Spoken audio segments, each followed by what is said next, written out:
It's time for the Daily Stand Up Podcast presented by AgileDad with your host, Lee Henson. Without any further ado, let's get started. I'm certain many of you have read the book The Mythical Man Month, but just in case, I thought I'd throw this out here. This is the book where they talk about a lot of different interesting things, but one of the concepts that they talk about is a gentleman who says that he got so excited he found out that his wife was expecting their first child that he invited 8 of her pregnant friends over because he wanted her to have the baby in a month. And while many of you may be snickering or laughing at that comment, obviously throwing more people at an issue sometimes doesn't solve the problem. Keyword, sometimes.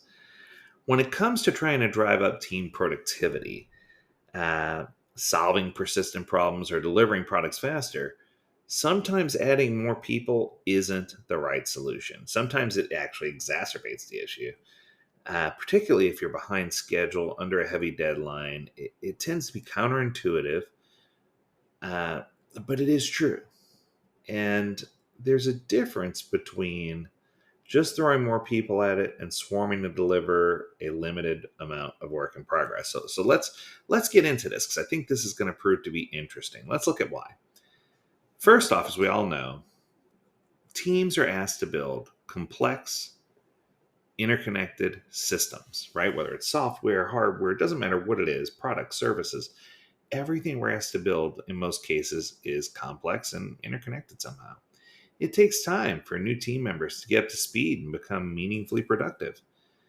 Even an experienced worker can take weeks to fully ramp up and understand all the things they need to do and all the things that have happened that preceded them in the workspace. Neither does acquiring the necessary know how and becoming fully oriented happen in a vacuum. The existing team members, especially people who are in more of a dev lead position or a lead position on the team, they often have to spend a lot of time helping onboard people, taking away focus from their job. This is why I always say if you measure flow, that you'll notice that there is a dip in production when you add a number of new team members. If you just say, hey, we're going to try to increase production by adding people, you will notice that productivity does dip dramatically. So the question becomes, what do you do? And I think part of this is understanding, if the new people come in and they have all the right skill sets and they're perfect and they can just gel and drop right in, plug and play, there's a chance, a slim chance, that you could see an increase in productivity.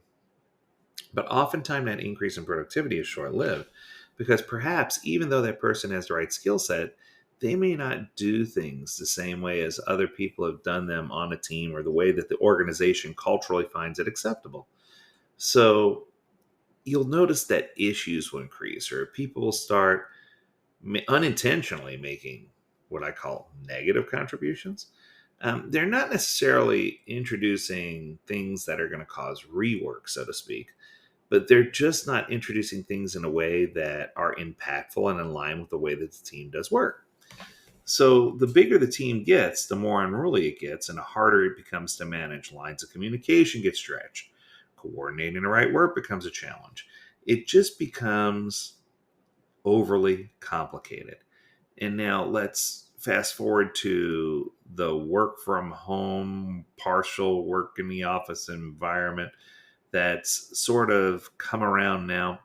While this has given people an opportunity to expand their playing field as far as where they work across multiple time zones and having beautiful cross-pollinated, cross-cultural teams, it's also introduced the opportunity for more handoff points, potential to cause problems. So what I've seen is that oftentimes when we just throw more people at it, we have a tough line, a tough period. Then we have what I call the honeymoon period. And then we go back into this lull, as I like to call it, right? So if you think about it from a perspective of how do we evaluate whether a slippage is real, or how do we evaluate when people are being overly optimistic? I mean, teams tend to get excited when you add new people because they feel like, oh, that'll be a little bit off of my back, a little bit off of my workload. And the truth is, teams can gain momentum and really, do better. But the problem becomes when organizations see that a team is accelerating and doing really well. They're often rewarded with more work.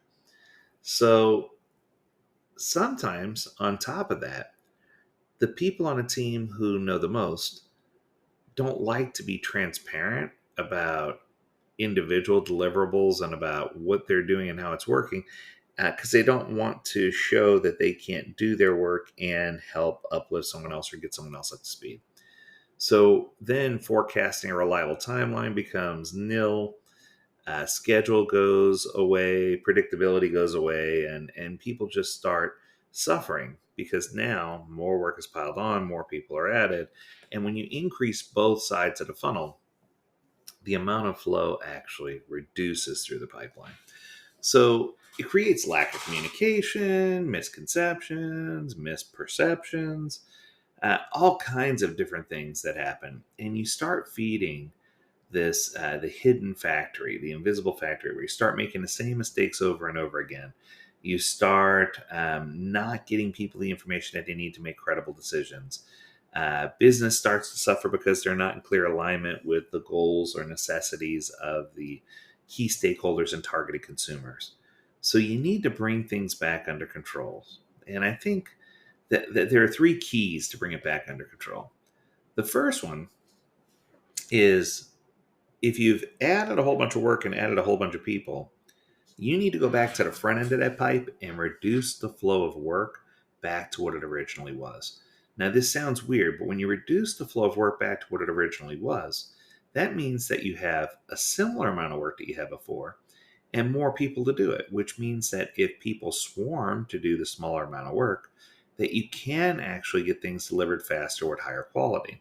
So that's going to help you regain control over the flow of work.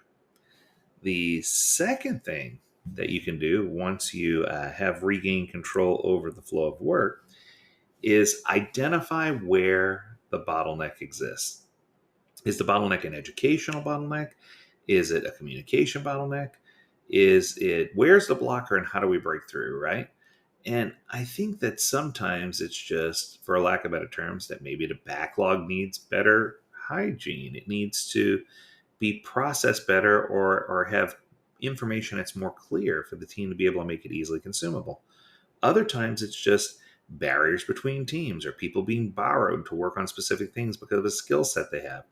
You need to identify the bottlenecks and the blockers and break those down so you can destroy the bottleneck. Then you can slowly increase the flow to see if you have flow coming out of the other side. And oftentimes you'll discover that there are training issues or other things that need to happen. And that creates the opportunity for us to say, how big is our team? Is our team so big that it's more valuable to create a new team? Or is it more valuable for us to continue to add people to this team? And I think sometimes when you create multiple teams, that strategically it helps with lines of communication. It decreases clutter, helps with lines of communication, gets everybody on the same page, and creates an environment where people are comfortable working together. Um, Other times, though, it's more important to keep people all together and united, especially if there's not enough people to warrant creating multiple teams, like in a small startup environment, those type of things. And I think the big key to all of this is you need to be really careful to build the right organizational structure and understand how teams work and create boundaries around how we're going to do things so that everyone is on the same page with how work is going to be processed and what we're going to do. If you can do these things and provide an environment where teams don't feel like they're being flooded with work so that they're drowning, and throwing more people at it doesn't always solve the problem. But I am going to use a quote that I heard from none other than Elon Musk, love him or hate him.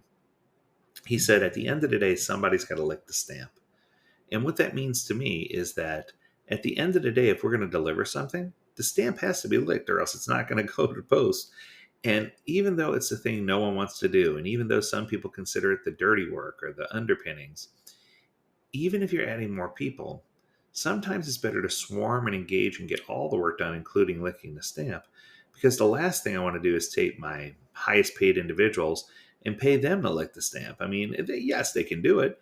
And it's not that they should be immune to it. It's just, I feel like sometimes if I have somebody there that can lick the stamp and get it over with, we can get this thing to market faster and start yielding the reward of the results from doing so. So, overall, what I'm trying to say is throwing more people at the problem doesn't necessarily solve it unless you know the correct way to address the issues that come from throwing more people at the problem. Okay, that's going to do it. I hope that you enjoyed this episode. If you have a topic you want us to talk about, learn more at AgileDad.com. We would love to hear from you. And as always, we encourage you to stay healthy, stay well, and stay agile, my friends. Until next time, do take care.